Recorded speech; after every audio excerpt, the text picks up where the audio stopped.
You can't keep everybody happy. Is the goal to keep everybody happy, or is because I get to work and make decisions, and I can tell you, I am not happy all the time, Lauren, and that's okay. That's okay. There's no growth without some degree of resistance and stress. You're not going to build your muscles, you're not going to build your mind, you're not going to build your organization unless there's stress on that tissue, unless there's stress in that environment. What you have to make it, though, is reward at the end of the stress.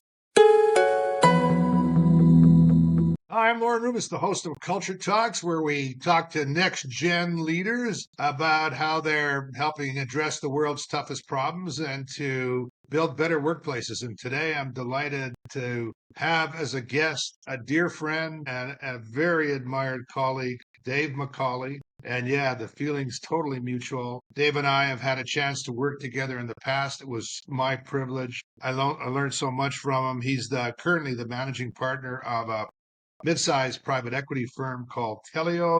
They bring a capital operational focus to the capital of their portfolio companies. Dave has played every C-suite role that I could think of. He's been CEO, he's been CTO, he's been CMO. And Dave, where are you today? Where are your feet on the ground today? So I'm in beautiful Boise, Idaho, and we've been here 27 years, Lauren, and got a great wife who's downstairs right now, and three boys that are off on their journeys. And best part is occasionally they'll call me and ask for advice and still talk to me, which is fantastic. And then working for the PE firm, really dealing with our portfolio companies and helping them go from what's wrong to how do we make this thing grow and get bigger, either through acquisition or organic growth. And ideally, you want both, right? So we want to have Yeah. an organic growth as well as acquisition growth and those kind of things. So that's predominantly where I am and what's going on. For somebody with my superpower, which is attention deficit, it's a gift because I deal with a bunch of different companies in a bunch of different industries that I don't know a lot about, but I get to work with folks who are younger than me, and I learn. I learn a lot, learn about how to work with folks and work inside of those organizations, and they teach me about the technology, and hopefully I pass on some good advice and some good mentoring, and occasionally I'll quote you just to make them crazy. Can't believe I remember the day that you and Camille moved to Boise, Dave. Yeah, And now the kids are growing up and they're on their way. And my goodness, and here you are. yeah. You introduced us as next gen, and I'm trying to think maybe prior gen, but we get to Next work with a gen's a lot of folks. state of mind. If immaturity is an indication, I am immature, so that's So, I know that you're an anthropologist by through your graduate work, although I don't know if you've ever really formally been a formal anthropologist, but I think you're an anthropologist by the nature of the work you do. And I'm so curious around Dave, as you make these assessments, as you go into an organization to do due diligence, let's stop at the culture bus stop first. What do you look for? What's in the Dave McCauley checklist around the vibes you pick up, both from hmm. a qualitative and from a quantitative point of view around to give you a sense for what the culture of that organization is like? So that's a great question because most everyone else in the firm is a finance person, somebody from accounting or finance or economics or those sorts of backgrounds. And we will often come across opportunities where it looks great on paper, it's got a really good P&L, it's a good fit for where we focus and how we grow businesses. And then I'll start to participate in the due diligence. And we have walked away from opportunities where there's a degree of toxicity or a degree of trying to hide things from you, or you get a sense that they're a team on paper, but they're not a team when you start to work inside there. And so we've actually walked away from opportunities that look great on paper. The organizationally, they were not a fit or really not in a position to be willing to take some direction and take some coaching and to be advised. And so we've actually used culture as not so much the final filter, but it is a strong filter in the way in which we look at opportunities and deals. Do you have a framework? Do you have a framework for that, or some of the indicators, Dave, that you look at when you do that, or do you do You it know, more by just because I know that you're pretty quantitative as I've known you, but you're also pretty qualitative. You've got a good tactile feel for intuition for places. But what do you look for? Yeah, I look for so we do I do have a filter, and so I've started to teach some of the finance guys. Here's the filter that I want you to look at because they're dealing with finance or dealing with the C-suite, and here are some questions I want you to start asking, or I want you to watch their body language, how they interact, and we'll come back and sort of get a picture, a beginning picture that gives me a place where I can probe, or give me places where I know I can focus and start asking questions to sort of dig deeper into that. But what I look for are really opportunities to get the team to start a discussion and then see who leads the discussion. Is everybody abdicating a response to the CEO? Are they looking at each other? I've seen this in meetings where the CMO and the COO are looking at each other and the CEO is speaking, and you can see from their faces they want to say something, but they Yeah, don't want to undermine what the CEO is presenting. right. And it's obvious they haven't talked, or that they don't have an organization where you can question what the C-suite is telling you. And you and I both know that if that's the case at the C-suite, it's only worse as the deeper you go. Right.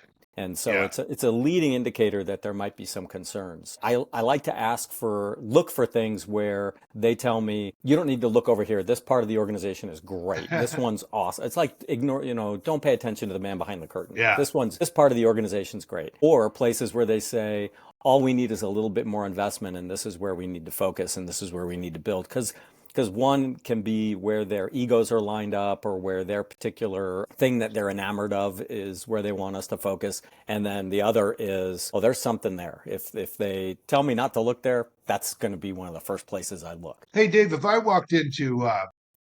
you and I walked into a company together, just to kind of create a scenario, Okay. and we asked the executive team that you had to make a choice around the order of focus, the order of priority, and you had to choose between people, customers, and shareholders. What order would they go in? And what's your thought about what that response might be? Well, directionally, what I've seen is most of them focus on product or the market or their customer focus. Most of them think they need to focus some more here. Where in very, and I used to teach a class on you don't have a sales problem. Everybody would call me and say, I have a sales problem. And the way I look at sales is it's a leading indicator. It's sort of the tip of the spear for something else that's going on inside the organization. You might have a sales problem, but usually it's a leading indicator that we have some other thing that's happening inside the organization. And so you start to ask why questions, right? So, well, why is that an issue? And well, why are these things issues, or why are these concerns? So where we end up focusing is, yeah, we'll take a look at the marketing, we'll take a look at the sales, but we will also look at, I like to meet with the front end people as quickly as possible and as early as possible. I usually can't do it during due diligence, so it's usually after an acquisition. And I will meet every frontline worker, and thankfully we don't deal with 2,500 people companies. We're dealing with a couple hundred people at most. And I can usually meet with most of the front end workers, and I just talk to them and start to build a relationship and start to understand what they see. Because 9 times out of 10, they know what's wrong, and they can point Yeah. you in the direction around where to go. I try to I try to set the stage also for for me to build trust with them, so that they will be open enough to, because I'm just some jerk from the acquisition company who's coming in and saying, tell me about your job. That, you have to, that takes time to sort of build those relationships and build that connective tissue so that you do have trust and you do have an openness. And every once in a while, someone will take a risk and share something with me. And then I have to honor that risk, right? Because I want to create that organizationally. And so it's fun, but it takes a longer time than the finance guys want me to take some. Yeah. I'm curious, Dave. You said something that was, deeply, I mean, I'm obviously biased to and deeply important to me, and that's that people are the source, right? They're more than a resource. They're the source. Like you said, they know where the problems are. They Yes. know often what the fix is. So if that's the case, why, whether we're dealing with a 200-person company or a 200,000-person company, why do executives have such a hard time appreciating that? What the hell gets in the way? So one of the things that's a great question because I've been thinking about this a lot as I'm creating a teachable position for the finance guys when they're doing due diligence or working with other operating partners that work inside these companies is what is the framework within which you start asking questions. And I started thinking about it as how do we put the human back into human resource? Because we think of a resource as like oil and gas and supply chain and inventory, and there's people. Well, they're humans and they're a resource, right? And so I try to tap into the human side rather than just the resource side. Now, I want to understand your function and what job you perform and what that role is, but the fact that you are doing it and you play that role and you're filling that gap is really where the value is. It's not just Yeah. somebody did this stuff. It's in your understanding that how you connect to the success of the organization and how the organization connects with your success. And so Yeah. it's putting the human back in that resource. And so that's kind of how I'm framing it today. One of the things that I find that I'm curious around what you discover is that when you're really people first, that whatever your work is, and organizations that's committed to putting the human back in human resource tries to take away as much negative friction for someone to do their job well as Yeah. possible. And organizations are, when I do a lot of reviews of the engagement surveys and that kind of Hmm. stuff, and typically, and we have our own diagnostic, and the lowest, excuse me, the lowest scoring area is often people feel that they don't have the ability to do their jobs well. And it's Yes. usually they're tumbled up in poor processes, bad tools, lousy lack of clarity, bureaucracy, and they go home frustrated. Why Approval is that loops. so prevalent? I think it stems from a lack of trust in your team and in your people and a need to control because you don't trust and you can't trust.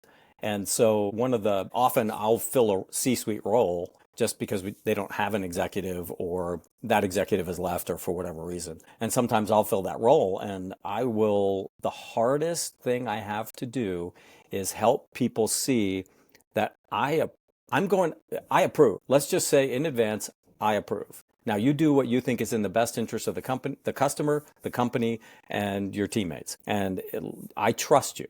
And then I did this at one of our portcos, and the CMO called me at like 11 o'clock at night one night because she was making a change to the website and she killed the whole website. And she called me and said, the whole website's down and I don't know what I did. And so I, talked her down from the tree and I said, can you just undo what you did? And she said, yeah. And I said, great. And she said, I'm so sorry. I'm so sorry. You're not in trouble. We agreed that we needed to keep moving things forward. And you're working at 11 o'clock at night trying to keep things moving forward. You did everything exactly how I'd like you to do it. And when something broke, you called me and said, something broke and I don't know how to fix it. What more could I ask for? I want Right. you to have that confidence that I trust you to move forward. It's confidence in my trust in you and knowing that I'm not going to discipline you or write you up or do those things. Now, there are some behaviors that you have to address and deal with, but 9 times out of 10, people want to feel successful and want to do the right thing for the right reasons. I just have to give them guardrails on what are the right things. Yeah. And if we're on the road, where are we going? So if they know clearly where we're going and they understand what the guardrails are, that allows them to be creative. That allows them to be open. That's like a definition of play. I was listening to a podcast and they were talking about what is the definition of play. And it's clear objective and goal and clear guardrails. And then you can play inside those guardrails and you move Yeah. forward. That's how sports teams work. That's how, yeah. Exactly. I love that definition. That's a great way of defining what play really means, what really the true definition of play in an organization. I want to come back to something that you alluded to around know where you're going. Dave, I find that obviously people know what products they have, they know what they do. How important is it for organizations to know why they do it, like what their purpose is? Do you look at that with any level of importance? Oh, dude, I can tell you in many of the acquisitions that we have, folks know they're doing a thing and they have no clue what their thing is relative to what does it mean for customers? What does it mean to my teammates? What does it mean to finance or operations or anybody?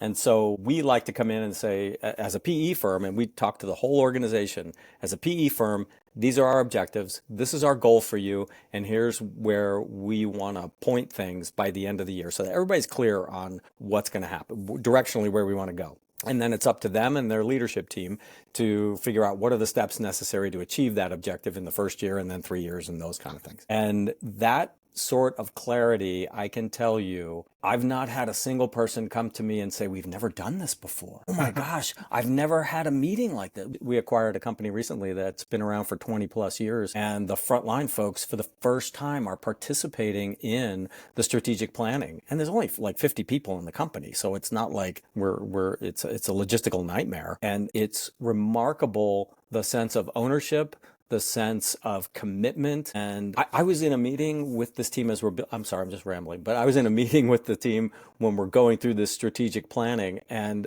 I'm with 3 people. They've each worked for the company for almost 10 years, and they had never met, and they'd never talked to each other, only through Slack, just sending Slack emails. They'd never spoken together. Amazing. And the second meeting we had, they were talking about a customer issue that they were all dealing with. And rather than spending hours on Slack going back and forth, they solved it in like 10, 15 minutes. And I didn't let us continue the strategic path because it was very interesting to watch the dynamic and the creativity and the speed with which they came to a conclusion. And then I just asked them, how long would it take you on Slack if you guys are going back and forth? Well, probably a couple of days, just because I don't get to it all the time, and it's not, it's asynchronous, so I don't really feel like I have to respond. And it was, so starting with that alignment, understanding what directionally where we want to go, and then the role that one another plays in the process, they can start build relationships and connection to say, oh, I can get some help from you. Oh, you're not a jerk.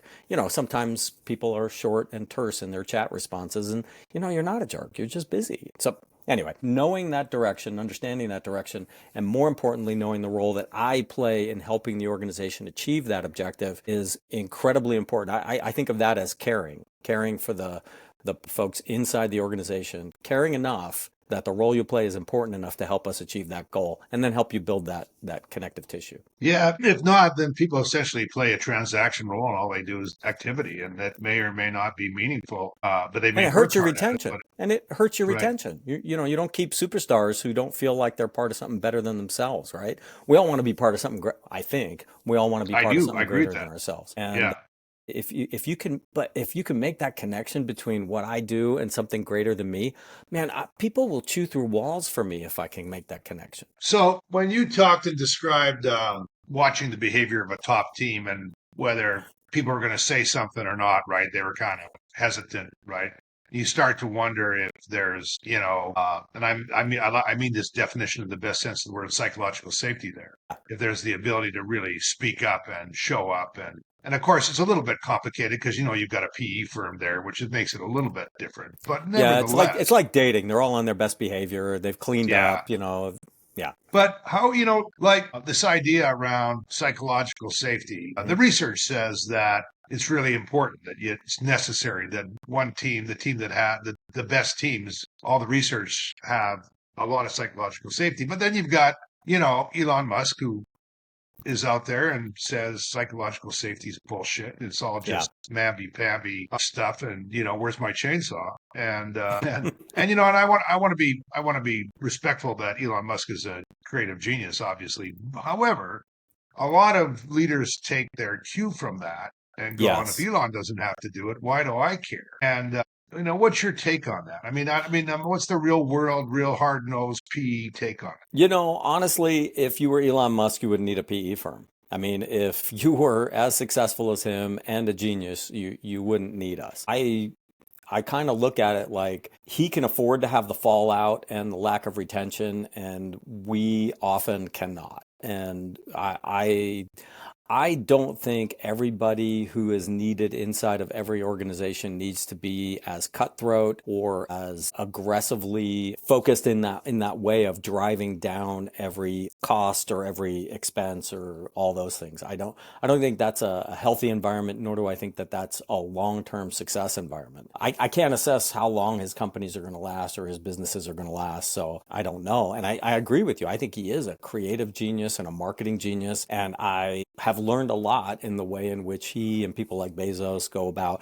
managing their meetings and managing that interaction. Honestly, I get better productivity when I'm less of an ass. than I am when I connect with people. Like I talked about caring, right? Well, I want people to know that I care.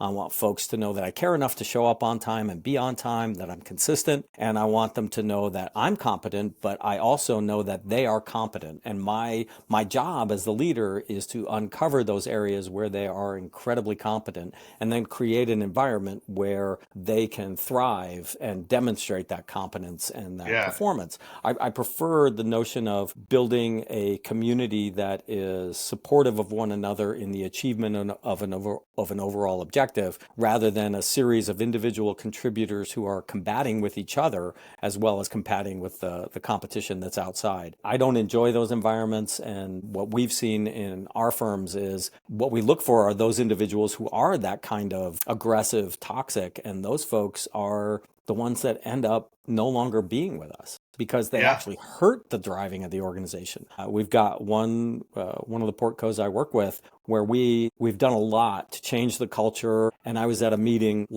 2 months ago, and you could see everyone in the organization was lined up behind this one objective. Folks were helping each other and supporting each other, and they've worked together for 20, 25 years. And they all came to me afterwards and the CEO and said, we have never felt this excited about directionally where we're going. And there was one guy on the corner who was throwing turds in the soup bowl, right? Yeah. And it became painfully obvious that this person was not going to be moving forward with the rest of the team. And a year and a half ago, had we had that same discussion, you'd have a lot of turds in that soup bowl and very few people working towards that objective. Yeah. And so you can watch that evolution of the culture towards, and now we're moving, we have better growth than we've had in that business in 15 years. In the 15 years, 20 years, it's been around 25 years. And we've had better growth, more consistent growth, and more excitement about the organization just by virtue of some of the things we've changed organizationally. And Yeah. so it was. That's such a great example and a great story. And that leads to toxic leaders. Like when you go in and make an assessment and you go and you do understand, it takes some while so that you've got the data and insight. But if you know you've got toxic leaders in there, how long do you take to, how long can you afford to hang on to those people? Exactly. It's once that's when we turn down opportunities, is when there's someone in a leadership role that is not going to leave because they're either one of the founders or one of the primary shareholders. They demonstrate through this process that they're not open, they're not transparent, they're not coachable, and they are convinced that they're right.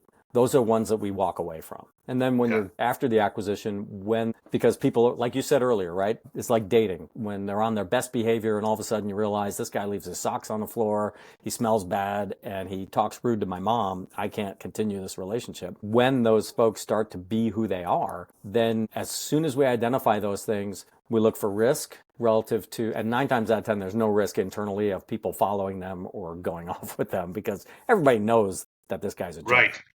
They're not going to do that, right? No, in fact, when you do remove those individuals, there's actually an uplift in passion, excitement, commitment. You have people coming to the CEO, sometimes even to me, to say, it's about damn time. These things do not go unnoticed. But as soon as you identify it and you notice it, you got to make sure that there's no risk with key customers or key things that they're working on or those sorts of things, but you act as quickly as possible. You can't let those things go. So if you were, you had to make it if you've got you're hiring, let's say a leader into an organization, and you're going through, and you've got, nobody's perfect, but you've got to make choices around the two of us. What are the minimum? Barring the two of us, I know. Yeah, well, that's an exception. There's got to be a few exceptions, right? But besides us, now you're going to make it. You're going to make a choice, and you've got to make choices around the hierarchy or the minimum leadership criteria. You're looking in someone who's really going to be. You're going to want to make that investment. What are the behaviors and traits that you're absolutely they're non-negotiable for you? Well, I will say that in the process of this, we always go out to dinner, and everybody knows this. You kind of watch how they treat the wait staff and how they treat the folks that greet you. And I always assume that because everybody knows this, of course they're going to be on their best behavior. And I got to tell you, if they're an ass, they're going to be an ass. Even if I have said this beforehand, this is part of your assessment, so we're going to be evaluating you while we go to dinner. And they're like, yeah. And I have watched people just be jerks to the wait staff, or the water was too warm, or I didn't order these fries, I wanted this. And you're like, wow, we even told you we are going to look at this. So I'm always surprised that continues to be an issue.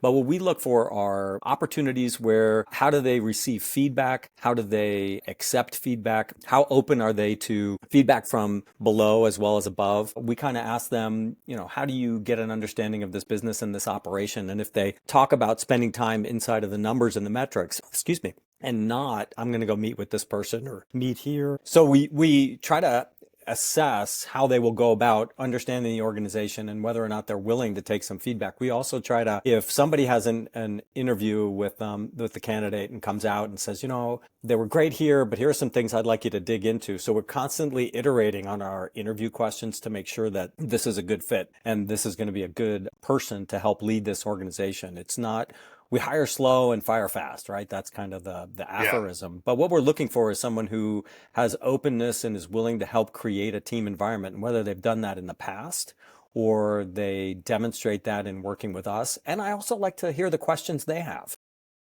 I love that.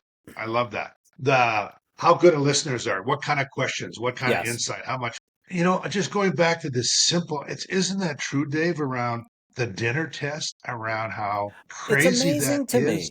It's amazing to me. On the questioning thing, I often will start the interview with, you've probably been grilled all day. Why don't you start by asking me questions? Why don't you just start asking me questions? And you can tell from their questions where their interests lie or what their motivation is, or kind of their areas of either expertise or confidence, or where they feel least confident. And then I can drill into that. Well, why did you ask that question? So tell me more about why you asked that question. Was there something that happened in a previous company where that was an issue or a concern? And then they start to expose their history in a more safe way rather than the question, tell me about a time when. I like to lead with you ask me, what do you want to know? What can I share with you? Dave, I want to take advantage of, because I know you've always been very technology edgy. Like since I've known you, you've always been at the front end of technology. And I know you're giving a lot of consideration, like everybody else is, to AI right now, right? Yes.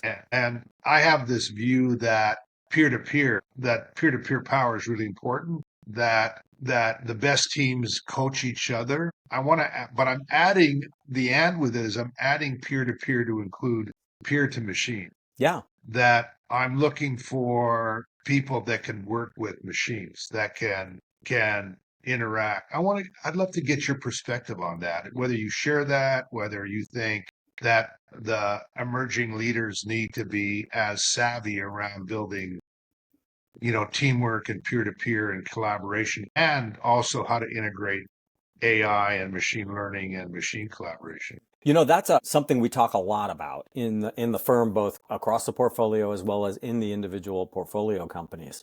And I've got my chat license. I've played with Perplexity. I'm using a number of AI tools that sit on top of CRMs and operational processes, not because I know anything about those things, but because I'm curious about how to augment the rest of the team. And if I'm not doing it as a leader, if I'm still writing on a notepad and handing it to you instead of sending you an email, if I'm not using Slack, then I'm a dinosaur. Well, you kind of have to do the same thing with AI. You kind of have to demonstrate that we're going to embrace AI. And if I make it safe and I'm using it, often folks will start using it in their jobs simply because they're not using it because they see it as a threat. And it's not about a threat. It's about augmenting your strengths and filling in the gaps where you might have a place to learn or a place to engage. We've got one of the companies in our portfolio is contact center technology, and we were talking about our AI strategy and how do we want to use it. And we didn't want it to be the interface between the person calling and the person answering the phone. We wanted it to make the person who answers the phone a more powerful problem solver.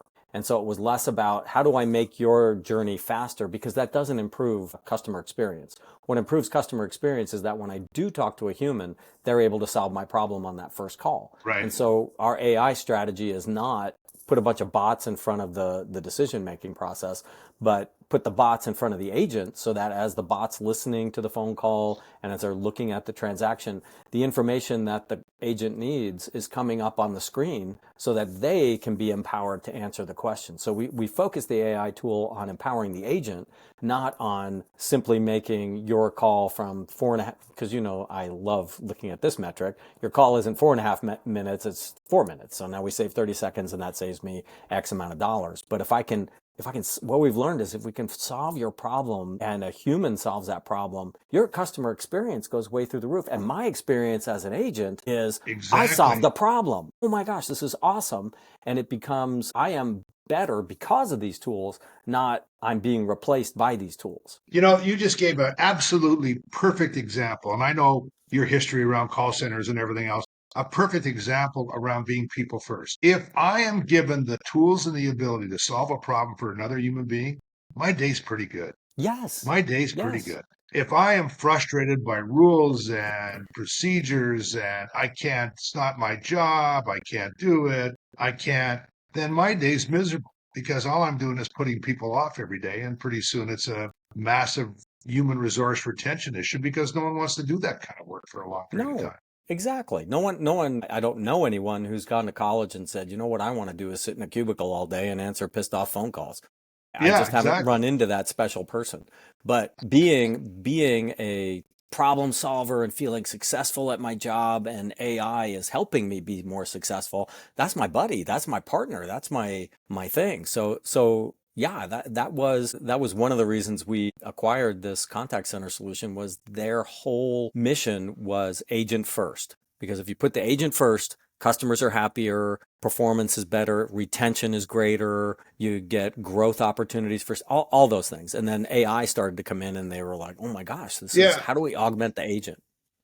And I love the fact that you have to be the change that you want. So if you want people to use AI, it starts with you using things like Perplexity or whatever hundreds now of emerging tools and platforms that are out there. You got to get in and you got to try and you got to be messing around and modeling it because how can you expect it? But I want to follow up on that. I just got this question that I was working on actually before. I'm going to talk to a team, and one of the questions they have asked me, so I'm going to cheat and use you to help me with answer the question, is how do I deal with people that just have a fixed mindset, are just frightened and afraid and don't want to, don't want to go forward, don't want to resisting putting themselves out there. How do you approach that? Resisting, are we talking about AI specifically? Like I'm not really interested in engaging in that. It's more of a growth mindset, of which right now AI is kind of the tip of the spear for a lot of people, right? It's like, I don't need to know that stuff or, Well, do you remember a TV show, The Bionic Man, the $6 Million Man? No. Oh, you don't remember the $6 Million Man? I do, yeah. I'm just teasing you. Well, that's kind of how I think of AI. It is kind of like my bionic man, right? So it helps me do things better and do performance better. I just thought of that when we were talking about AI earlier. But when I run into a fixed mindset, I think of it in two ways. Because there are great people who do their task and they do their job and they fulfill a role and it's an important role and it adds value to the company. And if that's all they want to do, God bless them. Then those folks can continue to play that role as long as we still need that role. And that's where the conversation can begin.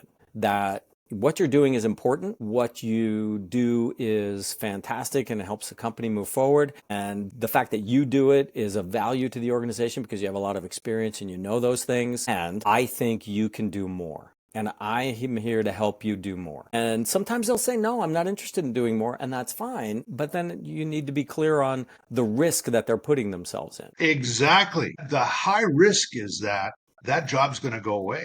And they're not going to move with it. And so their unwillingness to move But that's been true forever. That's been true in any impact of any sort of technology. The guys who work in the mailroom, there's no more mailroom. The folks that were in charge of the fax machines at the place you and I first worked at back in the early Yeah. 90s, there's no more fax machines. The fax Yeah. machine repair guy, there's no more fax machine repair people. I don't have a pager anymore. Stuff's going to happen. And if you're not able, if you're not curious, that's kind of what I look for is in these organizations are folks who are genuinely curious, genuinely seeking. And my job as the leader is to try to create an environment where that is encouraged and they're allowed to flourish and they're allowed to spread their wings. I was working with one of our new guys here, and he's fantastic building these ROI calculators and time to value calculators. And I was sitting with him and I just said, so Matt, what skill sets do you have that we're not using right now? What things have got you excited that we're just not talking about where you could play a role in any of the portcos that would allow us to really see you flourish and shine? And he just looked at me like I was high, like no one's ever asked me that. No one's. And so we had a long discussion about what that might look like and what other things is he excited about. Because if I can create a space where they feel heard and able to engage in something that might be a little risky and feel safe about that, and I'm encouraging that, then I'll get more than what I anticipated or what I asked for. And honestly, that's back to the Musk conversation. I think having that sort of a structure shuts those things down. Sure, you got brilliant people and creative people and all those things involved there, but ultimately there's a ceiling to that. And eventually they get pissed off and frustrated and move to something else and go start their own thing or whatever they want to do. I just think there's a ceiling to that. And if I can create an environment where the ceiling is really built by the person who's pursuing, then they continue to push their ceiling up. And there's a cap to that. But ultimately, if you're flourishing and you're happy, let's spend time together. Yeah, I love that. And since you're helping me answer questions and Give me a true you're false not even one. building me, you're not even building me for it. I got asked this question, and I'm curious around. Leader says to me, how do I keep everybody happy? If they asked you that question, what would you say? You don't. You can't keep everybody happy. Is the goal to keep everybody happy, or is because I get to work and make decisions, and I can tell you, I am not happy all the time, Lauren, and that's okay. That's okay. There's no growth without some degree of resistance and stress. You're not going to build your muscles. You're not going to build your mind. You're not going to build your organization unless there's stress on that tissue, unless there's stress in that environment. What you have to make it, though, is reward at the end of the stress and acknowledgement at the end of the stress and a place where it's okay to acknowledge, I am stressed right now. How do I get help? And so if you create that, you may not have everybody 100% happy all the time, but you do get momentum in a direction that leads them to feel a sense of accomplishment rather than a sense of, I'm happy. I'm totally with you. Like, I have a hard time keeping myself happy, let alone keeping everybody else happy. And like, I don't think we're not in the happiness business, right? It's No, about creating ability for contribution and acknowledgement and for recognizing not every day is our best day and all those things. And, most days more than others, we're in a better spot. But if we're going to be out there chasing happiness, man, we're going to be, the Dalai Lama can do it, but I'm not so sure I'm qualified to do it. So, exactly. Camille and I just celebrated our, 26-year wedding anniversary, and she said to me, congratulations. this has been the 6 happiest years of my life." And so that's a we can't keep each other happy for that long, So that's a Pyrrhic objective. I think that's a Yeah. distraction, and Yeah. and I'm it's with not you. as much fun. I'd be bored if it was just happy all the time, right? You need some Really? stress. You need a curveball. You need crap. What, this broke? Oh my gosh. I mean, that's my whole career was this broke. Can I try to fix it? And I think putting that context around that narrative around it makes it much more authentic and real. It's not about perfection is such a disappointing word, It's right? also a distraction. It What I've is. seen is when folks, I was consulting to an organization here in Boise, and the GM asked me to kind of attend meetings. And after one meeting, or actually 6 meetings, I came back and he said, "So what do you think?" And I said, "Your organization is built to make an indecision." They didn't want to upset anybody. They didn't want to make anybody concerned, and they never made any decisions. And so perfection steals your ability to make a decision. That you can always analyze more. You can always get more data. You can always, Yeah. is it this word or is it that word? You will never do anything unless you're moving.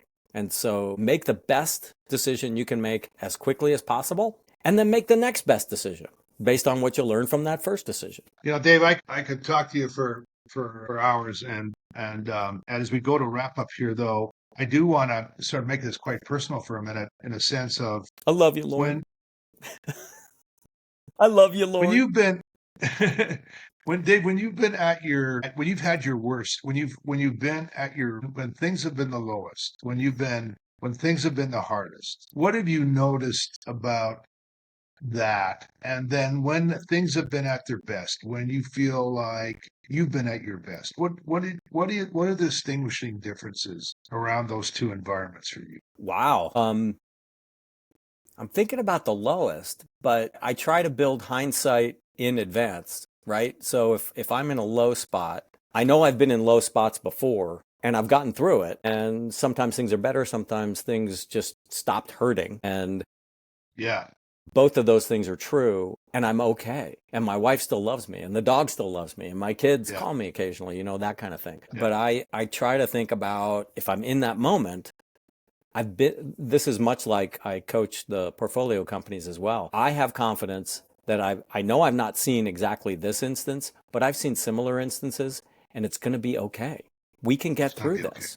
But we just have to find what is that one thing. Personally, I look for a thing that I can do that even if it doesn't completely fix the situation, it helps me feel like I took an action and a step in a direction that leads towards success or getting out of this pain or whatever that is. And so I try to find that small step that I can take so that at least I can start building some momentum and some pursue some sort of objective. I don't know if that's helpful. No, that's really and it's really insightful. And what's it like when Dave McCauley's at his best when he's really on top of his game? Oh, I'm learning. I am bringing joy to the engagement and the interaction. I am often the joker or the person who brings lightness to the room.